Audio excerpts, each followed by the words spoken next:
کلام مقدس میں سے ہمارے لیے آج کی تلاوت ملوک نبی کی پہلی کتاب اس کا 21واں باب پہلی سے 16ویں آیت تک۔ اور ان باتوں کے بعد ایسا ہوا کہ نابوت اسرائیلی کا اسرائیل میں ایک تاکستان تھا جو سامرا کے بادشاہ اہیاب کے محل سے لگا ہوا تھا، اور اہیاب نے نابوت سے مخاطب ہو کر کہا کہ مجھے اپنا تاکستان دے کہ میں اسے اپنے لیے سبزی کا باغ بناؤں، کیونکہ وہ میرے گھر کے قریب ہے، اور اس کے بدلے میں تجھے اس سے بہتر تاکستان دوں گا، اور اگر تیری نگاہ میں اچھا ہو تو میں اس کی قیمت تجھے چاندی میں دوں گا۔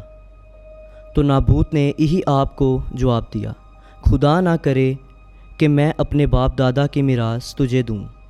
تو اہیاب غمگین اور ناخوش ہو کر اپنے گھر کو گیا۔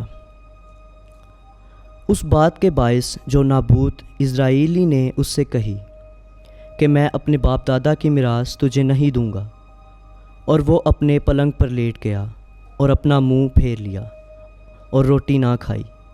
تب اس کی بیوی ایزابل نے آ کر اس سے کہا، تجھے کیا ہوا کہ تیرا دل غمگین ہے اور تو نے کھانا نہیں کھایا؟ اس نے اس سے کہا، میں نے نابوت اسرائیلی سے خطاب کر کے کہا کہ اپنا تاکستان مجھے چاندی کے عوض دے، یا اگر تو چاہے میں تجھے اس کے بدلے میں بہتر تاکستان دوں گا۔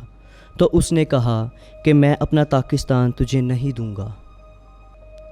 تو اس کی بیوی ایزابل نے اس سے کہا، کیا تو اس وقت اسرائیل پر حکمرانی نہیں کرتا؟ اٹھ، کھانا کھا اور خوش دل ہو، اور نابوت اسرائیلی کا تاکستان میں تجھے دوں گی۔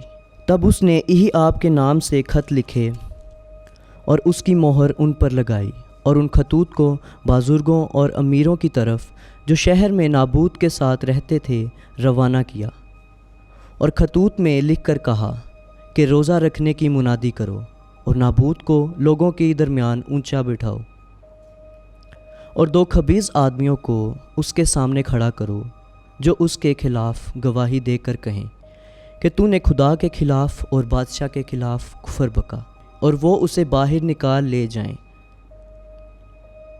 اور اس پر پتھراؤ کریں کہ وہ مر جائے۔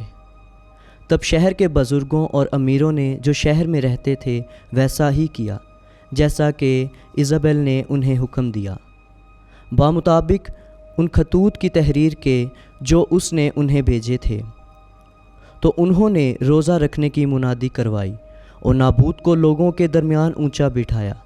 تب 2 خبیث آدمی آئے اور اس کے سامنے بیٹھے، اور خبیث آدمیوں نے لوگوں کے سامنے نابوت کے خلاف گواہی دی اور کہا، نابوت نے خدا کے خلاف اور بادشاہ کے خلاف کفر بکا۔ تب وہ اسے شہر کے باہر نکال لے گئے اور اسے سنسار کیا، اور وہ مر گیا۔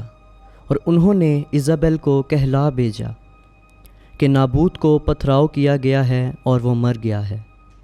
جب ایزابل نے سنا کہ نابوت کو پتھراؤ کیا گیا ہے اور وہ مر گیا ہے، تو ایزابل نے اہیاب سے کہا، اٹھ اور نابوت اسرائیلی کے تاکستان پر قبضہ کر، جس نے تجھے اسے چاندی کے عوض دینے سے انکار کیا تھا، کیونکہ نابوت اب زندہ نہیں بلکہ مر گیا ہے۔ جب اہیاب نے نابوت کی موت کی بابت سنا تو اہیاب اٹھا تاکہ نابوت اسرائیلی کے تاکستان پر جا کر اس پر قبضہ کرے۔ پاک کلام کے پڑھے اور سنے جانے پر خداوند کی برکت ہو۔ خدا کا شکر ہو۔